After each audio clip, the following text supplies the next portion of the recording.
Hello friends, welcome to math special classes. तो friends, अब हम स्टार्ट करने जा रहे हैं एडवांस से ज्योमेट्री, जिसे हम बिल्कुल जीरो से लेकर ना ऊपर तक ले जाएंगे। सबसे पहले हम इसका बेसिक सीखेंगे। बेसिक सीखने के बाद में हमें क्या करना है, थोड़ा थोड़ा इंक्रीज करना है, ठीक है। और इंक्रीज करने तक एंड पॉइंट तक जब आप पहुंचोगे तो जब आप चाहे कोई भी क्वेश्चन कर पाओगे, ठीक है। बस कंडीशन एक ही है कि आप लोगों को कॉपी और पेन निकाल लेनी है और अपने नोट्स तैयार करने हैं, साथ के साथ में पढ़ना है, मेरे साथ साथ बोलना है। कुछ भी अलग नहीं है, सारी वही चीज़ें जो आप बचपन से सीखते हुए आ रहे हो, ठीक है। तो चालू करते हैं, फिर हम स्टार्ट करते हैं ज्योमेट्री, ठीक है।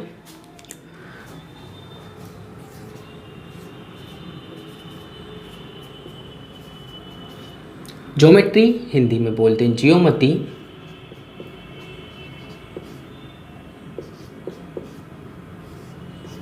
ठीक है, ज्योमेट्री की बात करूं तो यहाँ पे जियो का मीन्स होता है क्या? जियो मतलब होता है अर्थ। अच्छा, अर्थ का मतलब क्या होता है? अर्थ मतलब होता है पृथ्वी हिंदी में। इसी तरह अगर मैं बात करूं मेट्री का मतलब होता है मेजरमेंट।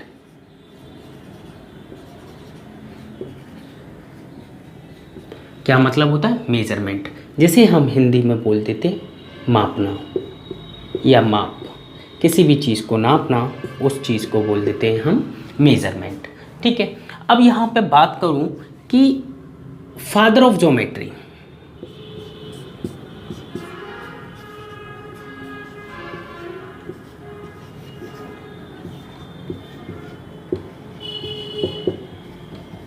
फादर ऑफ ज्योमेट्री की बात करें तो कौन हो जाएंगे? यूक्लिड्स, ठीक है।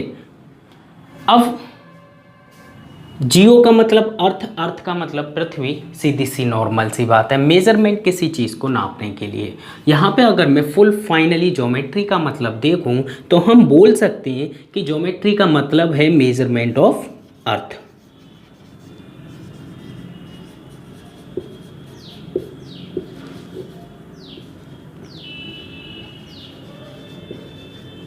मेजरमेंट ऑफ अर्थ मतलब एक तरह से पहले क्या होता था कि कभी भी भूकंप वगैरह आ जाता था तो उस केस में क्या होता है कि जो ज़मीन है उसमें गड्ढे टाइप के कुछ बन जाते थे या फिर थोड़ा सा एरिया क्रॉस हो जाता था, कट जाता था।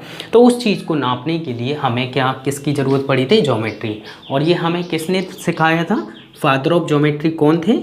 यूक्लिड्स थे, ठीक है। यहाँ पे तो सिर्फ थोड़ा बहुत बेसिक है। अब चलते हैं आगे की ओर, पॉइंट की बात करते हैं। जैसे कि नॉर्मल पहला पॉइंट आप अपनी कॉपी में लिखेंगे, पॉइंट बिल्कुल जीरो से चलेंगे, ठीक है। पॉइंट मतलब होता है बिंदु,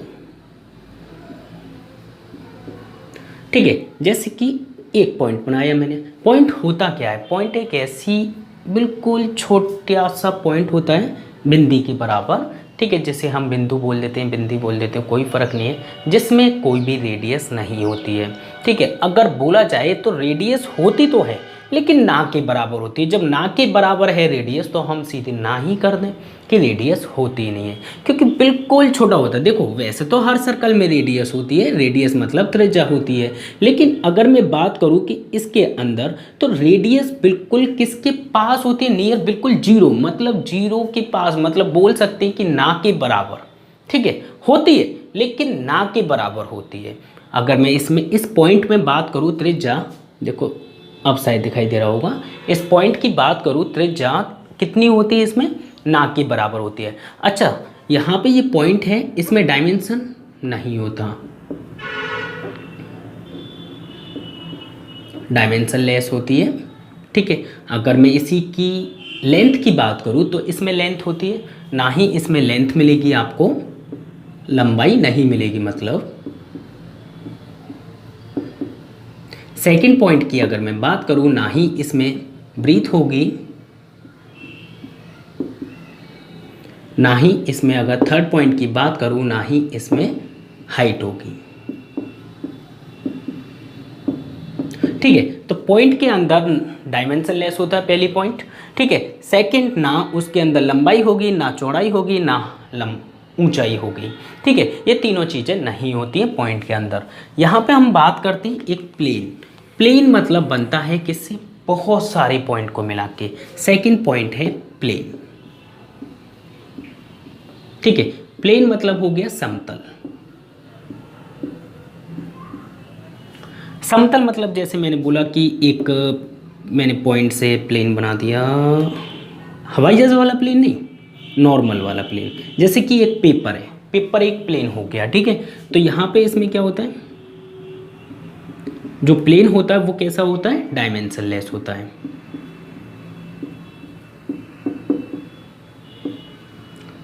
बस सारी चीज़ें आप नोट करते चलिए अभी। ठीक है, फर्स्ट क्लास है, बिल्कुल जीरो से चलेंगे, बिल्कुल जीरो से, जिससे कुछ नहीं आता कोई प्रॉब्लम नहीं है। ठीक है, तो यहाँ पे अगर मैं बात करूँ पॉइंट की, पॉइंट के अंदर डायमेंशनलेस होती है, ना ही इसमें लंबाई होगी, ना ब्रीथ होगी, ना ही ऊंचाई होगी।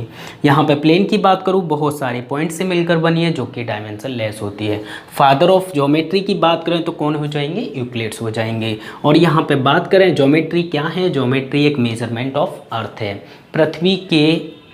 पृथ्वी को मेजर करना, मतलब पृथ्वी एक तरह से, पहले क्या होता था, पहले जैसे कि मान लो कि भूकंप आ गया, अब उसमें क्या हुआ, मेरा घर और मेरे पड़ोसी वाले का घर टूट गया।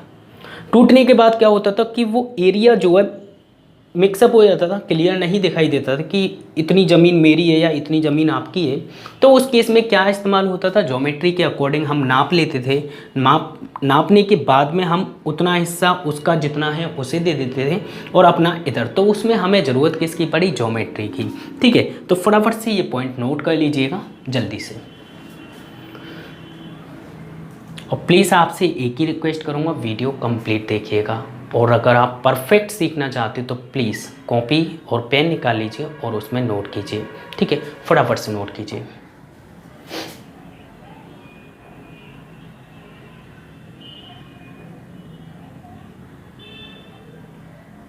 चलो फिर हम चलते हैं आगे की ओर। ठीक है,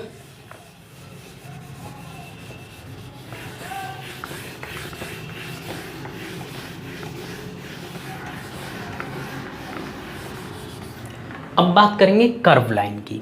third point,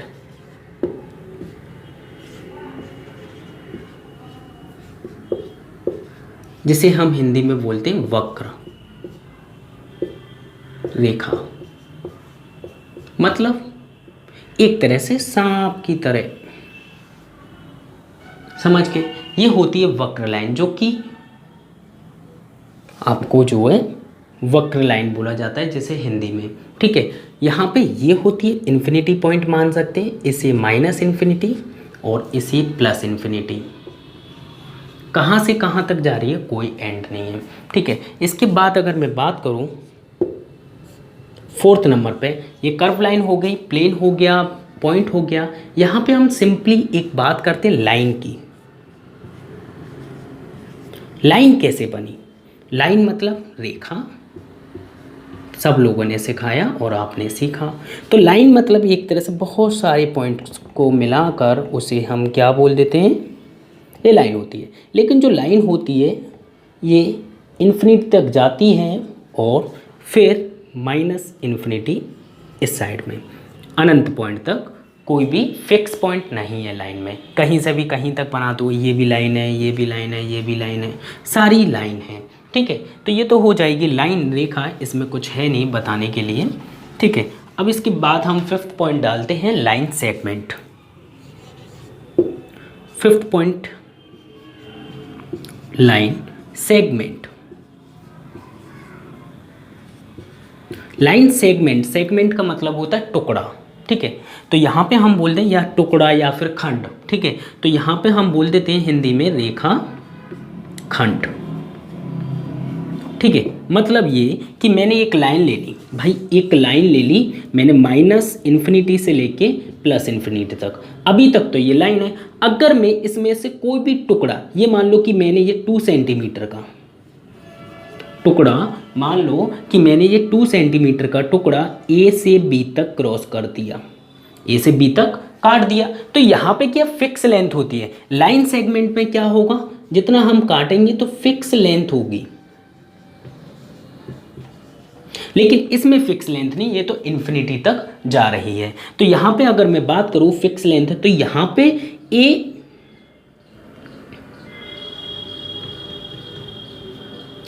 A to be, यहाँ पे एरो करके लिख देते हैं, ए से लेके बी तक ये क्या हो जाएगा हमारा लाइन सेगमेंट। ठीक है, तो रेखाखंड मतलब एक लाइन में से मैंने एक टुकड़ा काट लिया और उस टुकड़े को ही बोलेंगे हम लाइन सेगमेंट। ठीक है, फटाफट से नोट कीजिए जब तक हम इसे रफ कर देते हैं। एक नाम और होता है रे, जिसे हम बोलते हैं किरण, किरण बोलते हैं, जैसे कि सन रेस होती हैं, इस टाइप की रेस के बारे में बात करेंगे 4th 5th 6 पॉइंट में। ठीक है, रे जिसे हम हिंदी में बोल देंगे किरण। वैसे भी हम किरण बहुत ज़्यादा करते हैं ना, तो इसलिए किरण याद रखें। तो किरण मतलब एक पॉइंट होता है, ये तो इनिशियल जो पॉइंट होता है ना, ये फिक्स पॉइंट होता है। ठीक है, यहाँ से इस पॉइंट से निकलती हैं, लेकिन ये जो पॉइंट है ये इन्फिनिटी तक जाती हैं। सिर्फ इन्फिनिटी लगा लो, कहाँ तक जाती हैं? इन्फिनिटी तक जाती हैं, पता नहीं कहाँ से। अब जैसे कि एक एग्जाम्पल है सन, तो अगर मैं सन रेस की बात करूँ तो ये सन रेस होती हैं वो भी इन्फिनिटी तक जाती हैं। ठीक है, अगर इन रेस को, जैसे कि मैंने एक दीवार बनाई और वॉल के अंदर एक अगर छेद हो जाता है ना, तो ये इस वॉल में से भी पार हो जाएंगे और जहाँ तक जाएंगे जहाँ तक आप रोक लेते हो। यहाँ पे मैंने रोक ली तो यहाँ तक जाएंगे, यहाँ पे रोका तो यहाँ तक पहुँचेंगे। तो किरण जो होती है वो कैसी होती है? इन्फिनिटी तक जाती हैं और उनका जो इनिशियल पॉइंट होता है, इनका इनिशियल पॉइंट है, यहाँ से ये स्टार्ट हुई, स्टार्टिंग पॉइंट बोल सकते हो।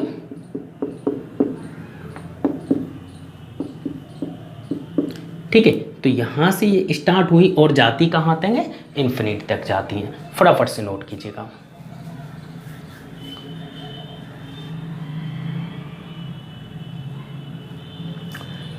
ओके, जल्दी से नोट कीजिए प्लीज़। तो अभी सिर्फ लाइंस के बारे में देखेंगे। 7th पॉइंट यहाँ पर अगर मैं बात करूँ, ले लेते हैं हम पैरेलल लाइन, जो कि सब लोग बच्चे बचपन से सीखते हुए आ रहे पैरेलल लाइन।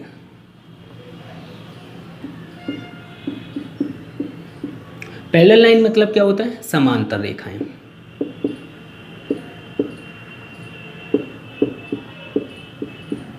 मतलब अगर मैंने दो लाइन बनाई, हो सकता है इन्फिनिटी तक हो सकता है लाइन सेगमेंट हो, एक टुकड़ा हो, लेकिन इनके बीच में जो हाइट है, इनके बीच में जो डिस्टेंस है वो इक्वल होनी चाहिए। जो यहाँ पर डिस्टेंस है, अगर मैंने मान लिया यहाँ पे h है तो यहाँ पे भी h ही होनी चाहिए, तब जाकर ये पैरेलल लाइन कहलाती है। तो h यहाँ पे क्या होता है? कांस्टेंट होता है। ठीक है, और ये इंटरसेक्ट एक दूसरे को नहीं काटती हैं। मतलब अगर बोल सकते हैं नेवर इंटरसेक्ट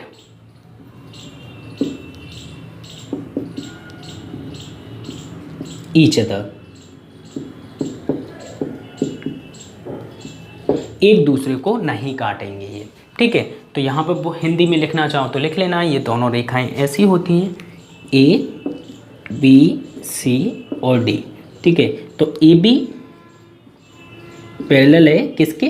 सी डी के। ओके, और ये इंटरसेक्ट मतलब एक दूसरे को कभी नहीं काटेंगे। इनके बीच में h डिस्टेंस है, तो यहाँ पर भी h होगा, यहाँ पे भी h होगा, यहाँ पर भी h होगा, हर जगह पर h ही होगा। फटाफट से नोट कीजिएगा प्लीज़।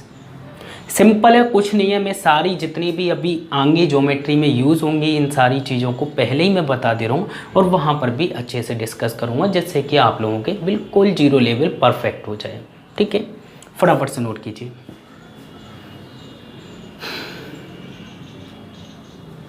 ओके, फिर हम चलते हैं आगे की ओर। 7th के बाद 8th की बात करते हैं।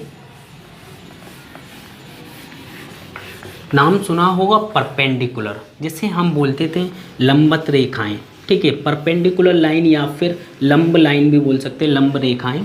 ठीक है, हिंदी में थोड़ा सा मैनेज कीजिएगा और कोई प्रॉब्लम नहीं है। यहाँ पे बात करेंगे 8th पॉइंट की। ठीक है, 8th पॉइंट हो जाएगा परपेंडिकुलर लाइन।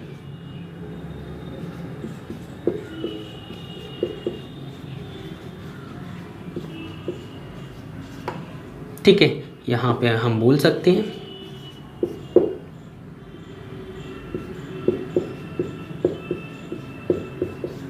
हिंदी में मैनेज करना। मैं आप लोगों से फिर बोल रहा हूँ, ठीक है, हिंदी थोड़ी सी प्रॉब्लम क्रिएट करती है मेरे लिए। ओके, परपेंडिकुलर लाइन मतलब लंबा लाइन, मतलब अगर बोला जाता है यहाँ पे जैसे कि एक लाइन ये है और एक लाइन ये है, तो यहाँ पर एक लाइन दूसरी लाइन के बिल्कुल परपेंडिकुलर होती है, ठीक है। जैसे हम बोल सकते हैं ए बी परपेंडिकुलर, ये सिंबल होता है परपेंडिकुलर का, किस पर है, सी डी पर है। सी डी पर एक लाइन है जो कि परपेंडिकुलर और जो कि एंगल बनाती है 90 डिग्री, लेकिन यहाँ पर अभी एंगल नहीं पढ़ रहे हैं, हम सिर्फ लाइन की बात कर रहे हैं, ठीक है। और जो थीटा अगर लिखना चाहो तो 90 डिग्री लिख लीजिए, कोई प्रॉब्लम नहीं है। जिसमें जो थीटा होगा वो कितना होगा, 90 डिग्री होगा, कोई प्रॉब्लम नहीं है, फटाफट से नोट कीजिएगा। हम चलते हैं अपने 9 पॉइंट की ओर। 9th पर देखते हैं 9th में क्या दिया है, ठीक है। 9th पॉइंट के अंदर देखें तो हमारे पास लाइन अभी कौन सी बचती है, ट्रांसवर्सल लाइन,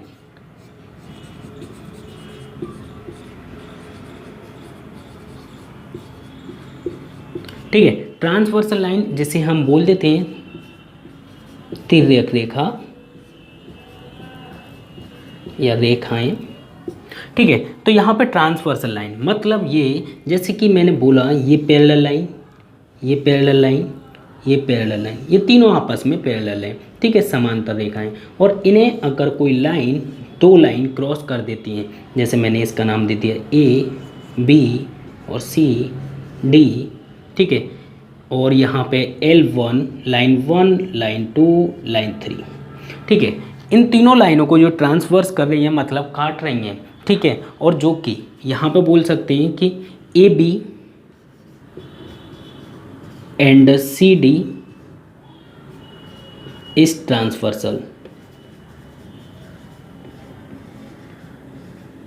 ठीक है। तो यहाँ पे जो ट्रांसवर्सल लाइन हो जाएंगी A B and C D हो जाएंगी। नोट कीजिएगा फटाफट से जब तक मैं इसे रफ कर देता हूँ।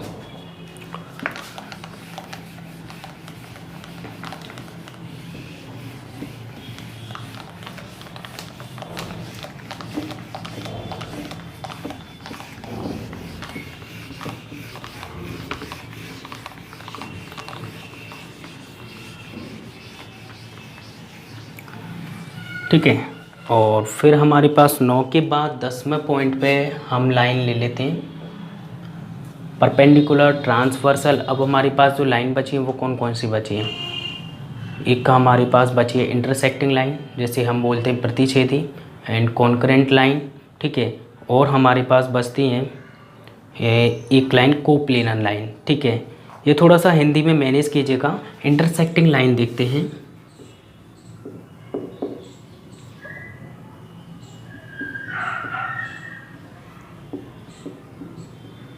इंटरसेक्टिंग लाइन को हिंदी में हम क्या बोलते हैं, प्रतिच्छेदी रेखाएं,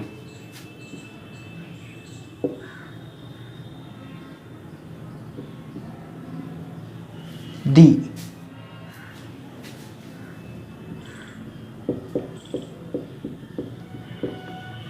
ठीक है। इंटरसेक्टिंग लाइन मतलब जैसे कि मैंने बोला एक पॉइंट है और उस पॉइंट को दो लाइन क्रॉस करती हैं, या फिर दो लाइन एक पॉइंट पर क्रॉस करती हैं, ठीक है। इस चीज़ को हम क्या बोलते हैं, इंटरसेक्टिंग लाइन, ठीक है। बस यहाँ पर यही है इंटरसेक्ट में। और 11वें नंबर पे हमारा हो जाता है, और हमारे पास लाइन है इंटरसेक्ट हो गया और प्रतिच्छेदी रेखाएं, और इसके बाद है कॉन्करेंट लाइन जो कि संगामी रेखाएं बोलते हैं, ठीक है।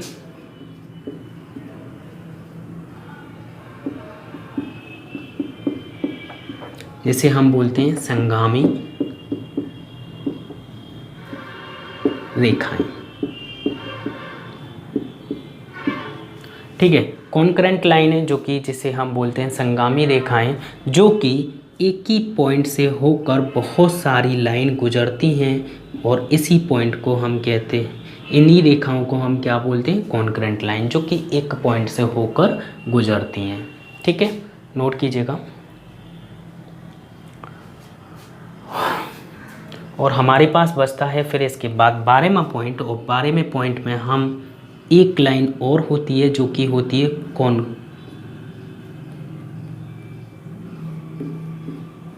कॉन्करेंट लाइन हो गई, यस, तो कोप्लेनर लाइन।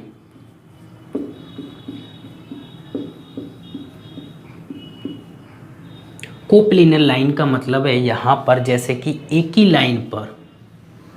लाइन पर अगर दो लाइन बना दी जाए, दो परपेंडिकुलर लाइन बना दी जाए, तो इन लाइनों को बोलते हैं हम क्या, कोप्लेनर लाइन। ठीक है, कोप्लेनर मतलब एक ही प्लेन पर दो लाइन, यहाँ पे मैं मान लेता हूँ A1 और इसी में मान लेता हूँ A2। ठीक है, तो A1 एंड A2 आर या फिर एस, ये क्या हो जाएंगी, coplanar. A1 and A2 coplanar. ठीक है, A1 एंड A2 क्या हो जाएंगे, हमारी कोप्लेनर लाइन हो जाएंगी। इसे हम हिंदी में बोलते हैं सहसतही रेखाएं।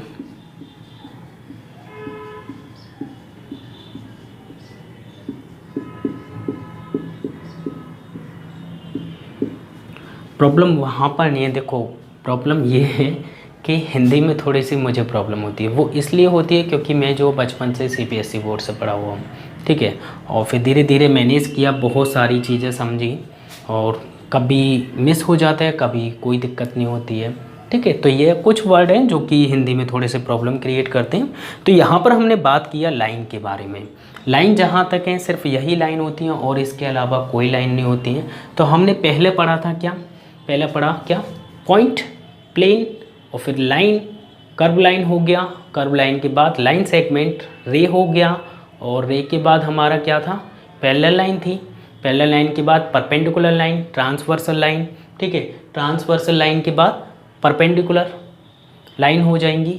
ठीक है, और ट्रांसवर्सल इंटरसेक्टिंग के बाद हमने पढ़ा था ट्रांसवर्सल इंटरसेक्टिंग कॉन्करेंट लाइन। ठीक है, संगामी रेखाएं जिसे हम बोलते हैं कोप्लेनर लाइन, जो कि सहसतही रेखाएं होती हैं, जो कि एक ही प्लेन पर दो रेखा हों, उन्हें बोलते हैं हम कोप्लेनर। ठीक है, तो ये आप नोट कर लीजिए फटाफट से। फिर हम स्टार्ट करते हैं एंगल के बारे में देखते हैं।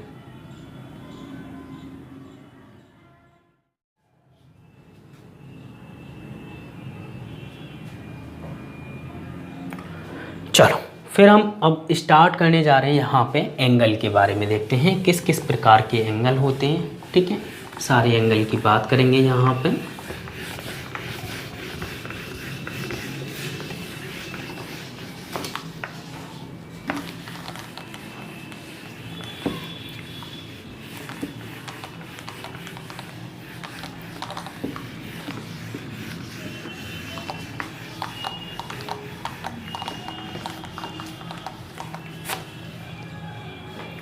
ठीक है,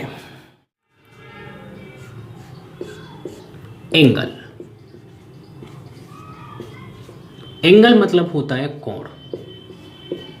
ठीक है, एंगल क्या होता है, कोण होता है। ठीक है, जैसे कि मैंने बोला एक लाइन है, ये लाइन नहीं होती है, रियलिटी में ये होती है रे। क्या होती है, रे। इसे हम रे 1 बोल सकते हैं, इसे रे 2। ठीक है, यहाँ पर ये जो पॉइंट है ये क्या होता है, वर्टेक्स होता है, जहाँ पे दोनों लाइनें मिलती हैं। यहाँ पे जो इन दोनों के बीच में जो एंगल है, इसी चीज़ को हम बोल देते हैं एंगल। ठीक है, तो एंगल दो रे के सेंटर में, मतलब दो रे जहाँ पे इंटरसेक्ट या फिर एक पॉइंट से निकलती है, वहाँ पे एंगल क्रिएट करती हैं। जैसे कि पहला अगर मैं बात करूँ एंगल की, तो क्या हो जाएगा, एक्यूट एंगल।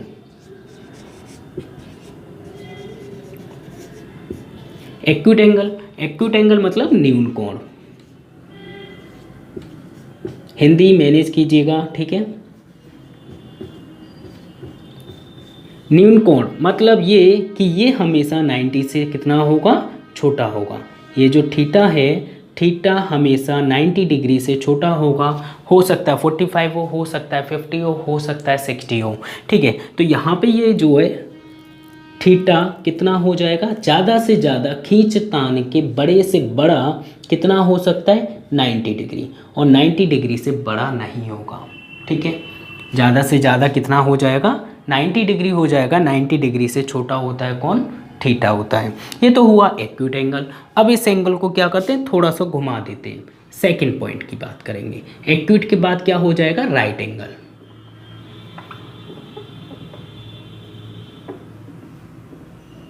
मतलब समकोण।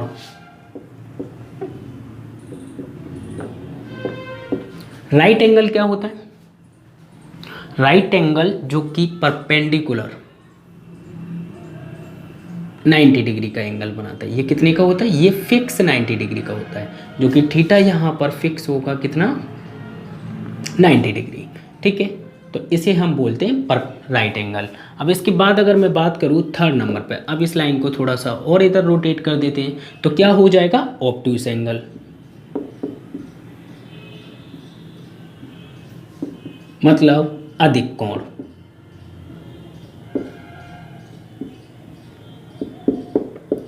ठीक है, अधिक कोण की अगर मैं बात करूं तो वो 90 से तो बड़ा होगा, किससे, 90 से बड़ा होगा, 90 प्लस होगा। ये कितना होगा, 90 प्लस होगा, 90 नहीं होगा, 90 से कुछ ना कुछ ज़्यादा होगा। और अगर बात करूं 180 से कम होगा, 180 से कम होने वाला, जैसे कि ये स्ट्रेट लाइन होगी, ठीक है, 180 से कम रहेगा और 90 से ज़्यादा रहेगा, उसी को हम क्या बोलते हैं, ऑब्टूस एंगल। ठीक है, तो यहाँ पर हम लिख लेते हैं कि जो थीटा है, ठीक है, जो कि यहाँ पे थीटा है वो हमेशा 180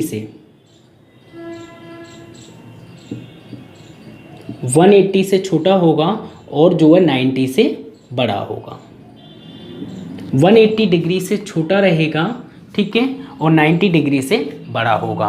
अगर हम बात करें चौथे एंगल की, तो फोर्थ एंगल आ जाता है। अब हम इस लाइन को बिल्कुल सीधे कर देते हैं, तो स्ट्रेट एंगल।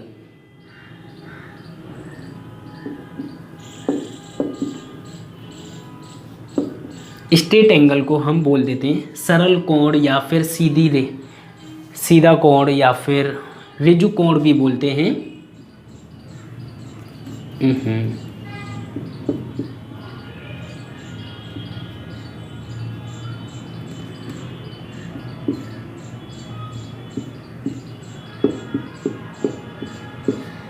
ऋजु कोण, ठीक है, इसे हम क्या बोल देते हैं, ऋजु कोण बोल देते हैं। मात्रा नहीं आएगी, ठीक है,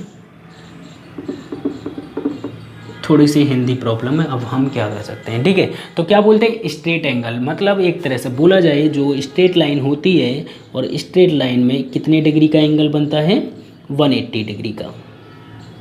ठीक है, ये फिक्स होता है। स्ट्रेट लाइन में जो थीटा होगा, जो एंगल होगा वो कितने डिग्री का होगा, 180 डिग्री का होगा।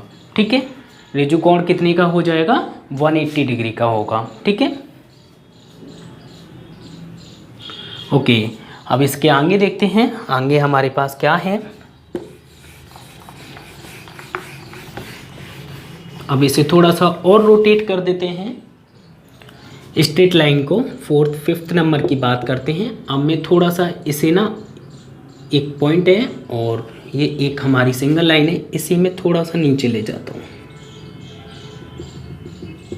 अब नीचे हो गया रिफ्लेक्स एंगल, इसे हम क्या बोल देंगे, रिफ्लेक्स एंगल। मैंने नाम तो लिखा ही नहीं।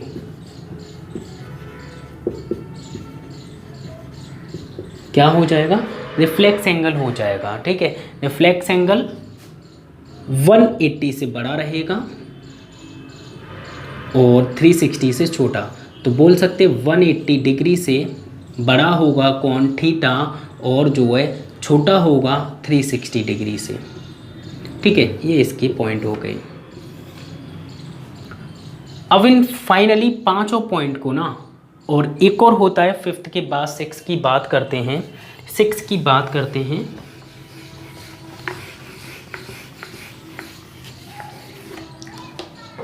सिक्स के बाद हम इसे थोड़ा सा और घुमा देते हैं। ठीक है, मतलब एक लाइन ये है, यहाँ से ये जो घूम के दोबारा आ गया, घूम के दोबारा आ गया, इसी पॉइंट पर है दोनों। एक एरो में ऐसे बना देता हूँ, एक एरो इसके ऊपर ही, मतलब दोनों बिल्कुल एक के ऊपर एक है, ठीक है। जब ये पूरा कंप्लीट घूम जाता है तो ये कितने डिग्री का एंगल बना लेगा, 360 डिग्री का, ठीक है, जिसमें थीटा जो है फिक्स रहेगा, और इसे हम क्या बोलेंगे, कंप्लीट एंगल, या फिर बोल सकते हैं पूर्ण कोण, जो कि 360 का है, पूरा कंप्लीट है। कंप्लीट एक सर्कल कितने का हो जाएगा, 360 का, ठीक है। तो यहाँ से दोबारा रे जो है लौट कर आ जाती है, तो वो 360 का है, थीटा यहाँ पर फिक्स होता है 360, ठीक है। तो ये 6 पॉइंट हैं, वैसे यहाँ तक ही होते हैं, ये कोई नहीं बताते, तो सिर्फ एक ही पॉइंट है, पूर्ण कोण होता है, जो कि कंप्लीट एंगल होता है, जो कि 360 डिग्री का होता है। अब मैं इन सबको ना मिक्स करता हूँ, इन सब की चटनी बना देता हूँ, ठीक है। तो चटनी फिर हम सब मिलकर खाएंगे, ठीक है।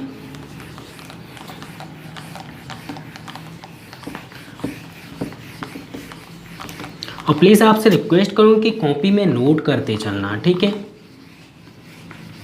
आप लोग अगर हिंदी मीडियम से हो तो अच्छी बात है, और अगर इंग्लिश मीडियम से हो तो और भी अच्छी बात है, ठीक है। कोशिश करूँगा मैं दोनों में कराने की। यहाँ पे फाइनल देखते हैं, फाइनल क्या हुआ।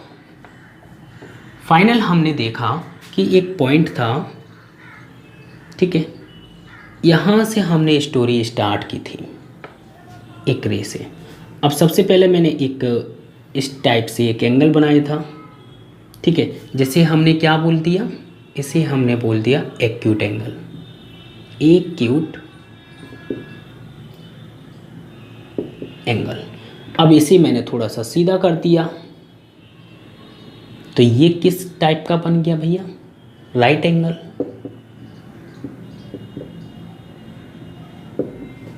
अब मैंने इसे थोड़ा सा और इधर रोटेट कर दिया, ठीक है, इधर की साइड में लेते चलते हैं। तो अब ये कौन सा बन जाएगा, ऑब्टयूस एंगल।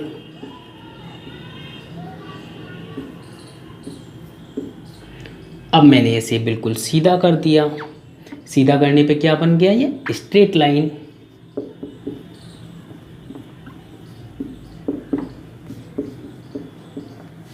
अब मैंने इसे थोड़ा सा और नीचे की तरफ घुमा दिया, 180 से नीचे गिरा दिया, तो ये क्या बन गया,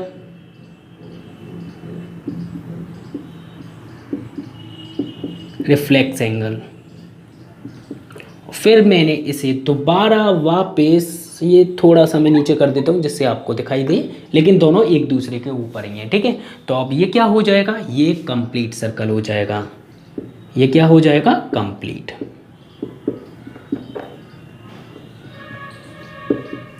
तो हमने देखा सबसे पहले एक्यूट, ठीक है, एक्यूट एंगल, ये मैंने यहाँ पर कर दिया, या फिर एरो यहाँ से लगा लीजिए, ठीक है, क्योंकि यहाँ पे एंगल बनाना सबके लिए तो इम्पॉसिबल रहेगा।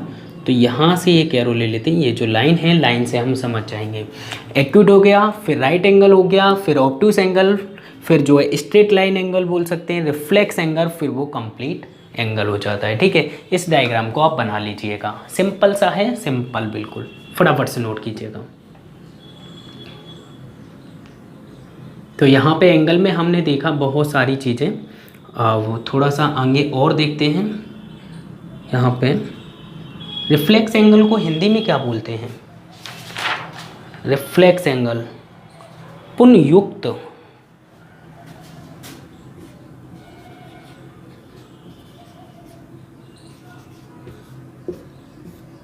कोण, ठीक है। और आप लोगों को वैसे पता होगा, डायग्राम से समझ सकते हो अगर आप हिंदी मीडियम से हो, ठीक है। बाकी सिंपल है, बस नाम याद करने। आप चाहो तो इन्हें हिंदी में भी लिख लीजिएगा, इनके नीचे जो भी मैंने लिखाए हुए हैं, ठीक है। चलो कंप्लीट हो गया।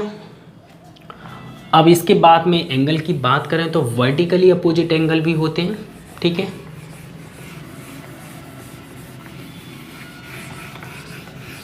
करस्पॉन्डिंग एंगल, ठीक है, और भी बहुत सारे एंगल हैं, देखते हैं जो ज़्यादातर पूछे जाते हैं उनको देख लेते हैं अभी। यहाँ पे पॉइंट की बात करते हैं तो हो जाएगा वर्टिकली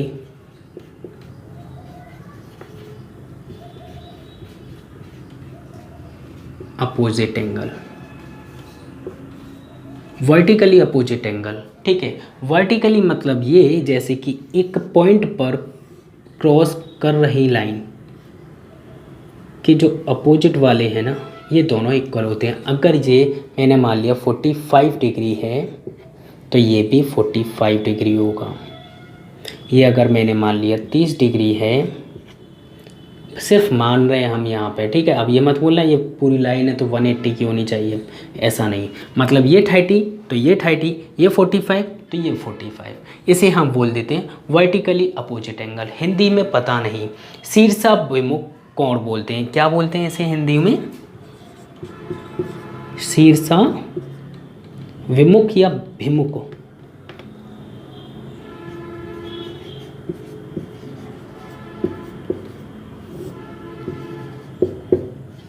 ठीक है, ये जो होता है वर्टिकली अपोजिट एंगल उसे क्या बोलते हैं? शीर्षाभिमुख कोण बोल देते हैं। ठीक है, अब इसकी बात करते हैं next point, alternate opposite angle.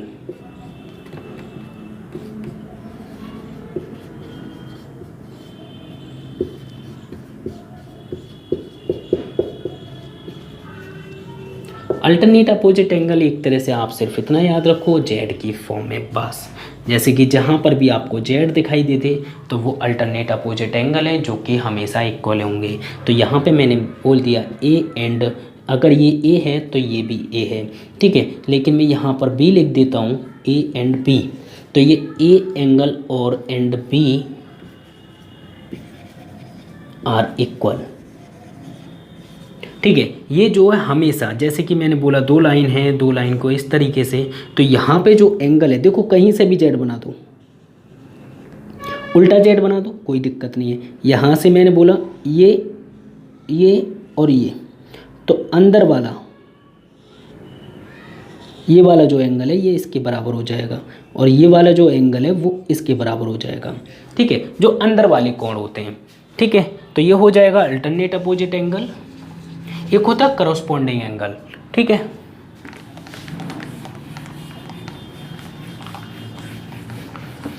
Alternate opposite angle को हिंदी में क्या बोलते हैं, ये प्रॉब्लम है। अगर लाइव सेशन होता तो मैं आप लोगों से पूछ सकता था, है कि नहीं? चलो कोई दिक्कत नहीं। तो ये हो जाएगा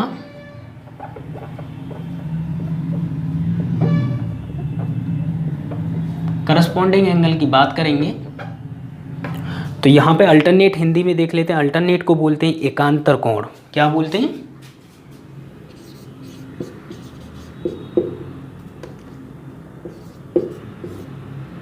बिंदी लगाते रहूं, एकांतर कोण। और अगर मैं करस्पॉन्डिंग एंगल की बात करूं तो वो क्या हो जाते हैं? संगत कोण।